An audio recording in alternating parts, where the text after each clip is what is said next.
Fala pessoal, sou o professor Tiago e sejam bem-vindos a mais uma videoaula aqui no canal. O tema da videoaula é o som, mas qual é a parte da física que estuda o som? Então a acústica é a parte da ondulatória que estuda as fontes das ondas sonoras, os receptores de ondas sonoras e os fenômenos ondulatórios que podem ocorrer durante a propagação dessas ondas. Então, como a gente já viu lá na parte ondulatória, as ondas sonoras são ondas mecânicas longitudinais. Mas que vem a ser o som?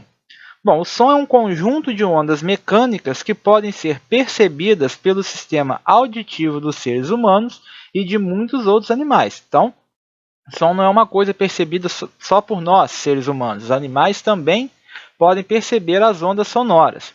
Bom, portanto, o som é uma onda capaz de propagar-se pelo ar e por outros meios a partir da vibração de suas moléculas.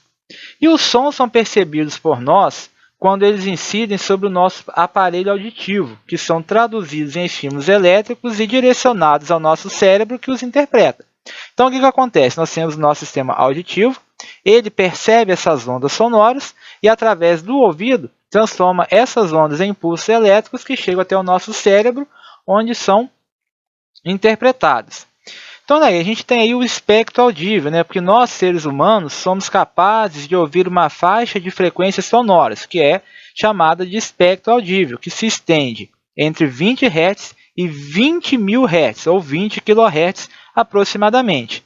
Os sons de frequências menores que 20 Hz são chamados de infrassons, enquanto os sons de frequências superiores a 20 kHz são chamados de ultrassons. Outros animais, tais como os cães, gatos e morcegos, são capazes de ouvir faixas muito mais amplas de frequência do que nós, seres humanos.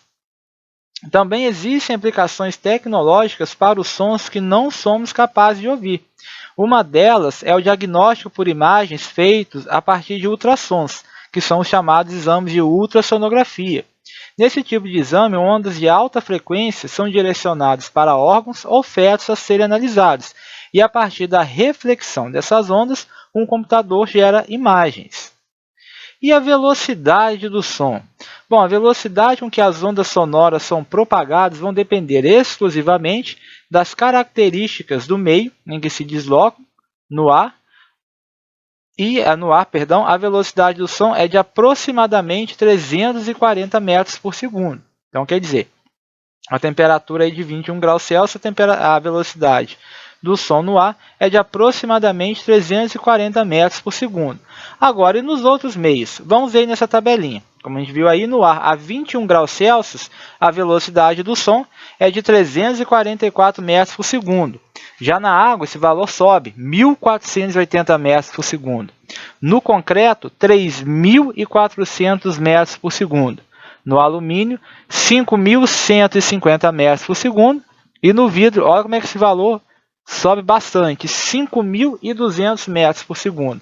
Então, observe, faça uma comparação entre a velocidade do som no ar e no vidro, bem alto. Agora, como é que é o som na física?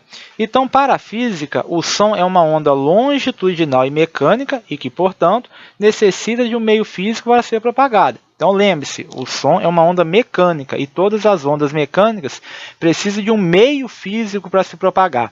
Lembrando que no vácuo, o som não se propaga. Então, lá em cima, quando a gente sai da Terra, no universo, no espaço, o som não se propaga, porque lá não tem nada, não tem nenhum meio para que o som consiga se propagar. Então, continuando aí, podemos entender o som como uma vibração que se propaga no ar e em outros meios, formando regiões de compressão e rarefação, ou seja, regiões de altas e baixas pressões. E isso acontece devido ao fato de o som ser uma onda longitudinal. Então, como é que o som se propaga, então, já que ele é uma onda longitudinal? Então, o som é produzido por vibrações transmitidas para o ar. Essas vibrações geram regiões de compressão e rarefação dos gases atmosféricos que se intercalam periodicamente, de acordo com a frequência da fonte que produz as vibrações. Então, por se tratar de uma onda, o som não é capaz de transportar matéria, como pequenas partículas, mas somente energia. Então, lembra, o som é uma onda, e onda não transporta matéria, onda só transporta energia.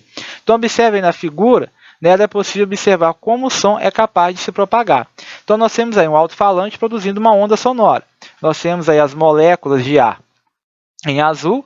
E o que acontece? Nós temos regiões de rarefação e regiões de compressão. Então, onde elas estão aí mais juntinhas, mais comprimidas, nós temos uma crista da onda. E onde elas estão mais afastadas, que é uma região de rarefação, nós temos um vale ou uma depressão.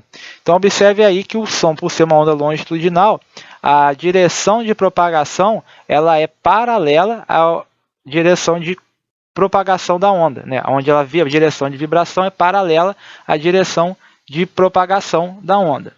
Muito bem. Quais são as características do som? A primeira que a gente vai ver é o conceito de altura de um som. Então, o que quer dizer um som ser alto e um som ser baixo?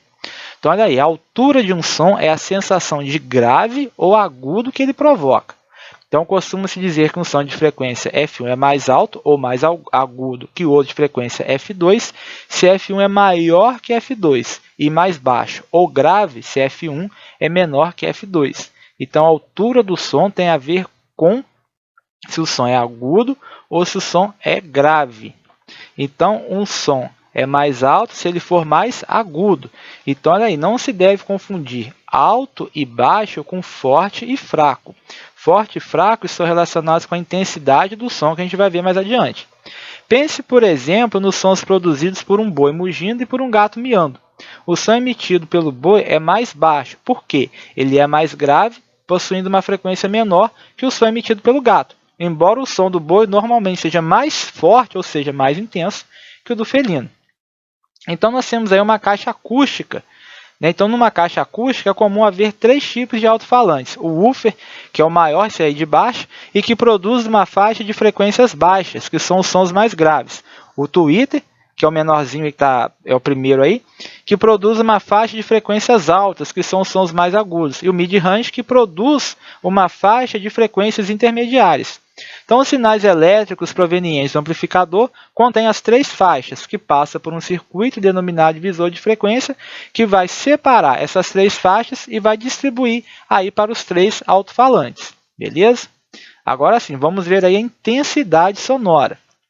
A intensidade sonora é a quantidade de energia sonora que atravessa a unidade de área de uma superfície disposta perpendicularmente à direção de propagação na unidade de tempo.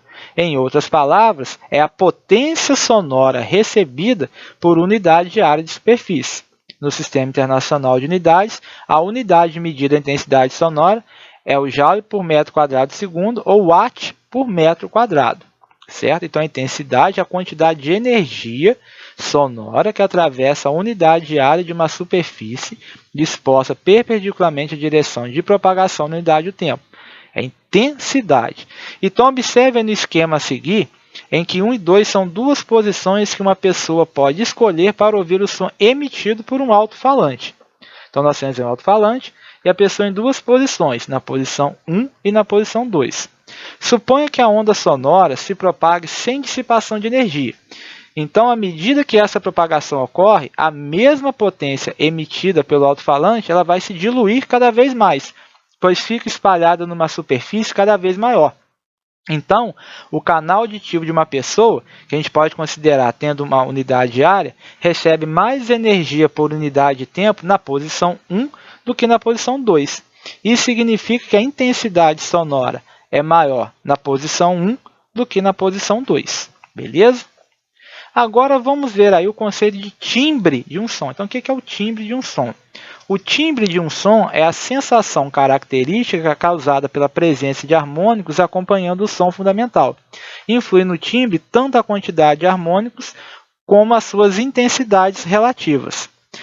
E é o timbre que nos permite distinguir a mesma nota, o mesmo som fundamental, emitida por instrumentos diferentes, ainda que essa nota tenha a mesma intensidade nas 2 emissões. Então, o que isso quer dizer? Nós temos aí o timbre, como foi dito, é a sensação característica causada pela presença de harmônicos acompanhado do som fundamental. Então, o timbre, mesmo um aparelho emitindo a mesma frequência com a mesma intensidade, porém, esses harmônicos acompanhados vão dar uma diferença no som.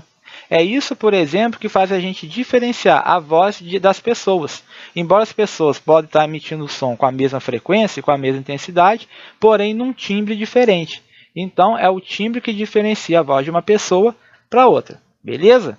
Bom, terminamos aqui essa videoaula. Agora façam as atividades e até a próxima aula, pessoal.